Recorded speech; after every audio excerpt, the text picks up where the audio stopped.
Siyempre, ang mga Kalingap Reactors din natin, no? Pasupport na rin po ng kanilang YouTube channel. Grabe pala. Edo may bago na kayang love team. At sino kaya ito? At bagay ba kaya sila? Yan ang ating alamin at pag-usapan. Magandang mapagpalang araw o gabi po sa inyong lahat mga kalingap.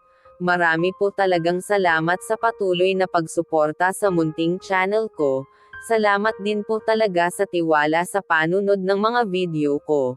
Edo may bago na kaya itong ka-love team.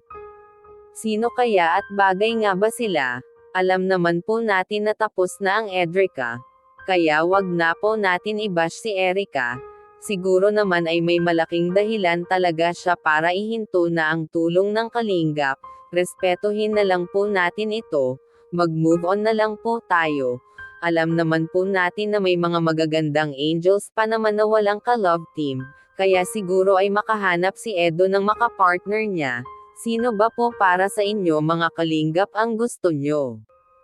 Siguro naman ay nasa viewers kukunin ni Kalingap Rab ang desisyon niya para sino ang ipares niya kay Edo. Para po sa inyo mga kalingap si Joy ba kaya nakilala natin sa tawag na diwata?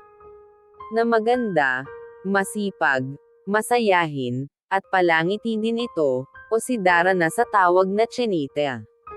Na matapang, masipag, maganda at mapagmahal sa kapatid niya na si Bea, o si Eden na sa tawag na Maruya Vendor, na masipag, madiskarte, maganda at matalino din, o di kaya'y si Rose Ann na sa kilala natin sa tawag na Wallis Vendor, na maganda, masipag, matalino na may madaming awards at mapagmahal sa kanyang ina na si Nanay Nora. Para sa akin kahit sino naman po sa kanila ay deserve naman po na maka-love team si Kalingap Edo. Pero iba-iba naman po tayo ng opinion. Para sa inyo mga kalingap sino po ang gusto nyo? E-comment nyo lang po ang opinion nyo. Pag-usapan po natin yan sa comment section.